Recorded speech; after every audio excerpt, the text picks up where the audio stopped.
Au mai rămas 30 de secunde în acest meci. Din această primă repriză, Zaronskis a încercat să se apropie de adversarul său.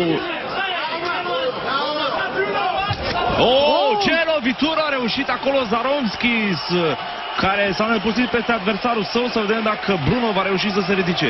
Lovitură de genunchi, încă una, lovitură de pumn, încă un pumn și probabil este terminat. Mai Bruno. sunt 3 secunde, să vedem dacă va reuși să termine. Arbitrul. A intervenit arbitrul, nu știm dacă s-a terminat meciul sau repriza. Este luat pe sus Zaronskis. Se pare că Bruno nu vrea să continue acest meci. Zaronskis a reușit o lovitură excelentă cu care l-a trimis pentru prima dată la podea pe Bruno Carvalho, care este terminat. Nu reușește să se ridice în acest moment.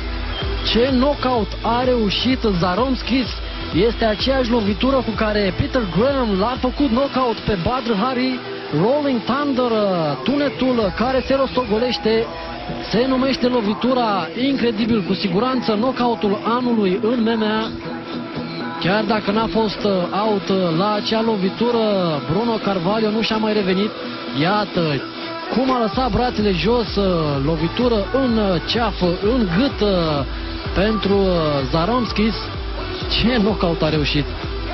Da, aceasta a fost lovitura care l-a pus la podea pe Bruno Carvalho. Au continuat loviturile de braț. A reușit să se ridice Bruno Carvalho, după care a mai încasat câteva brațe de adversarul său și a fost tocat la podea de Zaronskis. Făcut knockout în ultima secundă din rundă. Nu știu dacă ar mai fi putut continua în a doua repriză. Nu știu dacă ar fi fost bine să continue în a doua repriză. Cu siguranță a fost făcut KO acolo. Nu era sănătos să continue meciul. Victorie spectaculoasă pentru Marius Zaronskis. Și ce lovitură am văzut în această seară. Aplaudat la scenă deschisă Marius Zaronskis, chiar dacă se bate împotriva lui Carvalho, luptător ce reprezintă Suedia.